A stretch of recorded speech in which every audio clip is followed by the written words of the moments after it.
But when you truly understand that your mind is meant to serve you, everything begins to shift.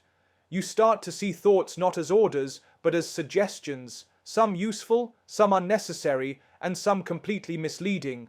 A servant has a role, but does not make the final decisions.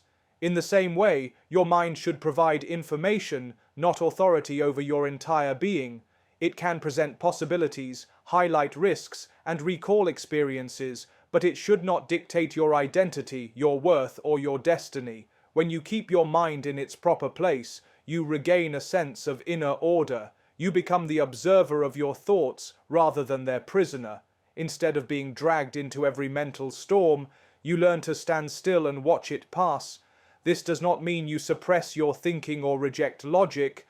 Rather, you develop discernment. You ask yourself, is this thought helping me or is it controlling me? You begin to recognize patterns when your mind is being protective, when it is being fearful, and when it is simply creating problems that do not exist. Over time, this awareness gives you strength because you no longer mistake mental noise for reality. Imagine a skilled rider and a powerful horse. The horse has strength, speed, and energy, but without guidance it can run wildly in any direction. The rider does not reject the horse but gently directs it, keeping it aligned with the intended path. Your mind is like that horse, immensely capable but needing your steady presence. When you hold the reins, you move with purpose. When you drop them, you are carried wherever the mind chooses to run.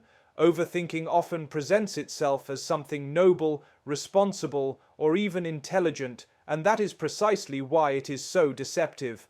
On the surface, it looks like deep thinking, careful planning, or emotional sensitivity, but beneath that layer lies something far more uncomfortable. Fear. Fear of making mistakes, fear of being judged, fear of losing control, fear of rejection, and fear of the unknown. Instead of admitting, I am afraid, the mind dresses this fear in intellectual clothing and calls it overthinking.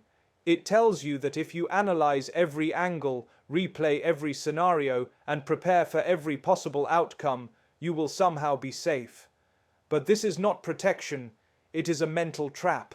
The more you think, the more your mind finds things to worry about. One concern leads to another, then another, until a simple situation spirals into a web of anxiety. What begins as a single thought, what if this goes wrong, quickly multiplies into dozens of imagined disasters. In reality, you are not solving problems, you are feeding them. The mind convinces you that you are being productive, when in truth, you are simply circling the same fears again and again without moving forward. This disguised fear often thrives in moments of silence or uncertainty. When you do not know what will happen next, your mind rushes in to fill the gap with assumptions, interpretations, and worst-case scenarios. Instead of accepting that some things are beyond your control, you try to control them mentally by thinking endlessly about them. You replay past conversations, wondering if you said the wrong thing, interpreting facial expressions, tone of voice, or pauses that may not even mean anything. You imagine future conversations, predicting how others might react, preparing yourself emotionally for pain that has not yet occurred. In doing so, you exhaust yourself long before reality ever has a chance to unfold. The clever disguise of overthinking makes you believe that this mental effort is necessary, that if you stop thinking, something terrible will happen. But in truth, it is your fear seeking certainty in a world that does not offer it. When you begin to recognize overthinking for what it truly is, not wisdom, not intuition, but disguised fear, you create a small but powerful distance between yourself and your thoughts. You start to notice when your mind is spiraling, not because a situation demands it, but because fear has taken the driver's seat. What you feed your mind grows in the same way that whatever you plant in soil eventually takes root, spreads, and shapes the landscape around it. The mind is not a passive container. It is an active living field that absorbs, processes, and expands upon everything you expose it to. Thoughts, images, words, conversations, media, and environments all act like seeds, whether you choose them consciously or allow them to enter by default. If you constantly consume negativity, gossip, conflict, comparison, and fear-based content, Your mind does not simply observe these things, it internalizes them. Over time, your thinking becomes tinted with suspicion, anxiety, and dissatisfaction. You begin to see problems before possibilities, threats before trust, and darkness before light.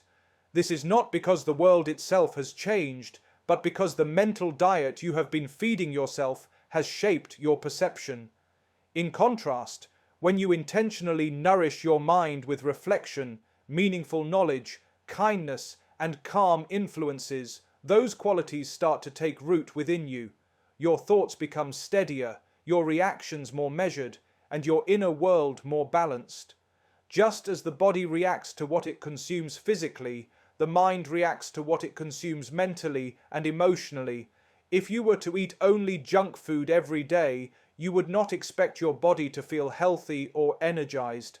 Yet many people do exactly this with their minds without realizing it, scrolling endlessly through distressing news, absorbing toxic opinions, comparing themselves to curated lives on social media, or surrounding themselves with people who drain their peace.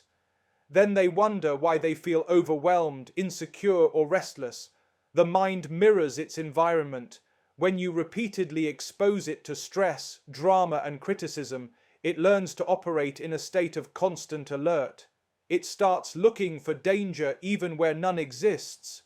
However, when you expose it to patience, wisdom, beauty, and constructive conversation, it adapts in that direction as well. You begin to think more clearly, respond more gently, and interpret situations with greater understanding. This does not mean you ignore reality or pretend that difficulties do not exist.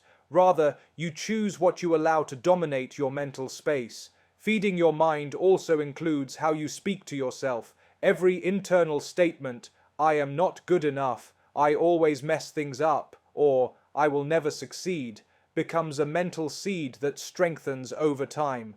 Conversely, when you consciously replace harsh self-talk with honesty, encouragement, and self-respect, your inner dialogue gradually shifts.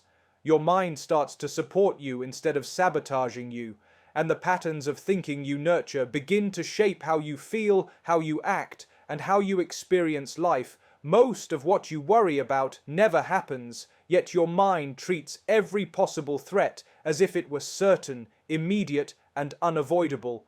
This is one of the greatest paradoxes of human thinking. We spend enormous amounts of mental energy preparing for disasters that exist only in our imagination. The mind, in its attempt to protect you, scans endlessly for danger, disappointment, and loss. It runs countless scenarios. What if I fail? What if they reject me? What if something goes wrong? What if I make the wrong choice? These questions feel urgent and logical in the moment, but if you look back over your life, you will notice a striking pattern. So many of the things that kept you awake at night, made your chest tight, or filled you with dread, simply never came to pass. The interview you were convinced you would fail, you either passed or learned from. The conversation you feared turned out far better than expected. The future you imagined as disastrous unfolded in a completely different, often manageable way. Yet despite this evidence, the mind continues to worry as if past reassurance means nothing. It lives in a constant state of just in case, unaware that this habit does more harm than good.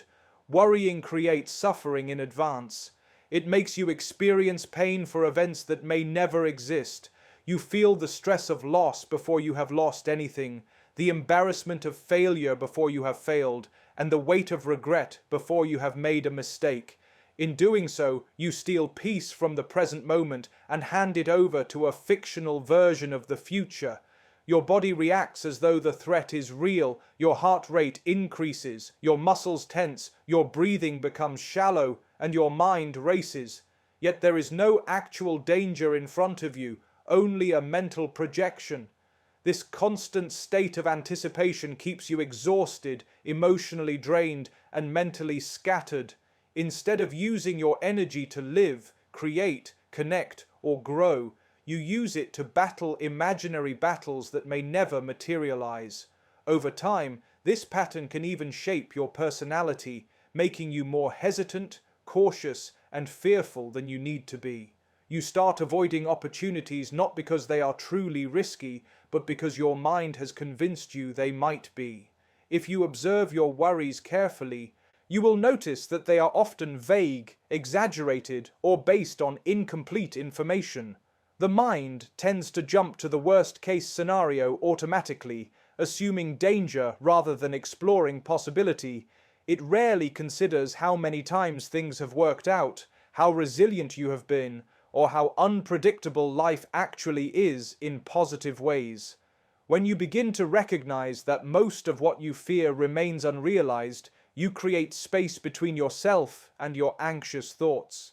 You realize that worry is not a prediction of the future, but a reflection of your current emotional state. Trust in timing and surrender control requires a deep shift in how you relate to life, because it asks you to release the illusion that everything must move according to your schedule, your expectations, and your plans. Many people struggle with this because they equate control with safety, believing that if they manage every detail, anticipate every outcome, and push for results, they will avoid disappointment or pain. Yet life does not function like a machine that responds perfectly to pressure. It unfolds in seasons, rhythms, and patterns that often remain hidden from us.